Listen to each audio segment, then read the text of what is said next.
Good afternoon, everybody. Today is Tuesday, the 23rd of November. So it's week 8 here at school, and it's an 11-week term in total, with students finishing up for the year on Thursday, the 16th of December. So I've got a bit of an update, just some regular day-to-day things here at school. This week on Thursday, we'll be holding our Term 4 badge assembly. So unfortunately, because of the current COVID restrictions, that's something that we're going to have to do just here at school without any guests.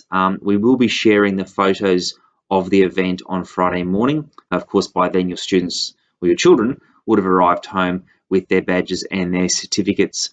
The current plan is we're going to have 2 badge assemblies. We're hoping for nice weather. We are allowed to have assemblies for students outdoors. So the plan is that they'll all be separated. We'll have the K2 assembly in the morning prior to recess. Then after recess, we will have the 3 to 6 assembly. Because we have to keep the classes in cohorts, the students won't be able to come up to the front like they normally do to receive their awards. Instead, I get to go to the classes. I'll hand out the awards and the badges, and the teachers will be up the front reading out the names. So a little bit different, but still pretty exciting for the kids. And yesterday I signed the certificates, and there was a fairly substantial stack that will be going out in the next couple of days. So that's great news for us. We have our presentation day events planned for later on in the term as well. They're at the end of week 10. And unfortunately, again, our invited guests won't be able to be part of this event. We're still working through what we can do to work around having everybody involved, whether that's a slideshow or there's some video recorded elements of it. And of course, we're still working on whether that's going to be something that we're doing via video conferencing or not. But at that event, as well as handing out our regular awards, we're also going to be announcing who our student leaders for 2022 will be. Now, I've already met with 10 Year 5 students who are interested in being considered as part of our leadership team for next year. They've been sent away with the job of preparing a video, and the students in the school will be voting online based on the video watched in class over the next few weeks, and that announcement will happen as part of that presentation day event. And again, we'll find a way of communicating that out to the broader community. The Year 6s, luckily enough, they will be having a Year 6 farewell this year. We'll be going to Stonecutters, which is our traditional venue. We did have to deviate last year due to some of the venue sizes, but we have a workable plan, which is fantastic. So the Year 6s will be going to the Stonecutters on the last Tuesday of term. They will be accompanied into the venue by one vaccinated parent as part of the current public health order. We will take the kids into the room. Only a small number of staff this year. Our parents will have to stay at the venue, and they'll be engaged in other activities, doing their own thing, having their own dinner, etc. And then after we've had the event, parents will collect the kids, and they will head off in a COVID-safe way. So that's pretty exciting here as well.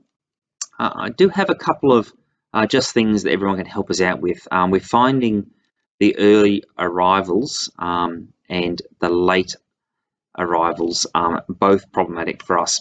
So in the morning, school starts at 8:25. That's when supervision starts, and it's really important that we control the school site, because we can't have all the kids in here mixing up together. So at 8:25, that's when our supervision starts. We open up the gates, and the kids go straight to class, so they're not spending time in the yard. But we're having a few difficulties with the number of students that arrive prior to that time.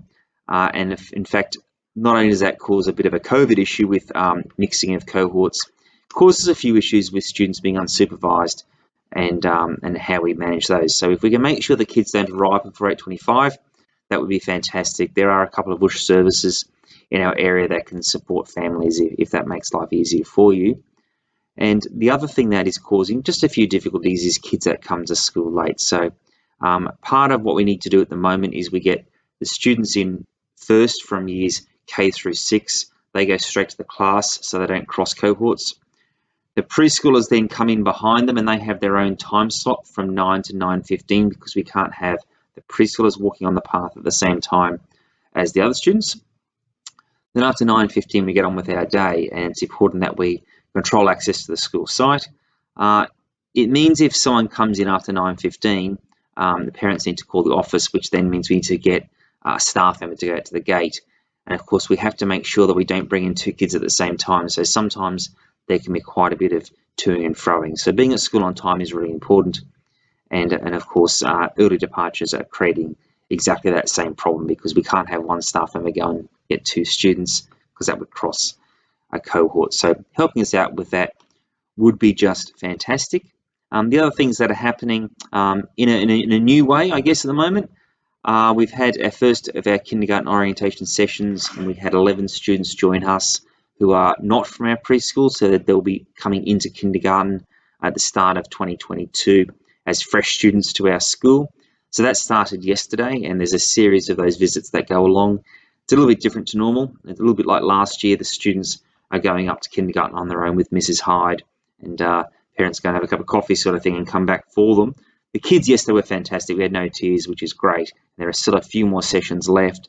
But if you have a kindergarten age student who you're expecting to start next year and they're not yet enrolled, it would be very, very important to get those enrolments done. That would help us with our planning for next year. And in the same way, preschool orientation commences with a slightly different plan. So Monday afternoon, we have some parents attending site with their child by invitation, and Jackie's been managing that. If you have a preschool age student that you'd like to start here next year, contacting the office would be the best thing to do, and we can arrange some enrolment forms for you, and that will help to get our day off and running. Now, as you'd imagine, at this time of year, we are frantically planning for next year, and we have obviously to get students into classes, work out what rooms we're using. There's a fair bit of work around staffing this year, as there is every year.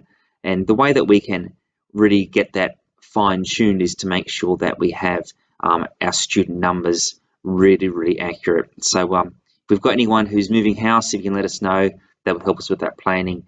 And if we've got anyone who's moving into our area, again, let us know around that. Would be just fantastic. But other than that, it's kind of business as usual here at Lethbridge Park Public School. Hopefully the weather will be kind to us for the rest of the week, and we look forward to the rest of the term.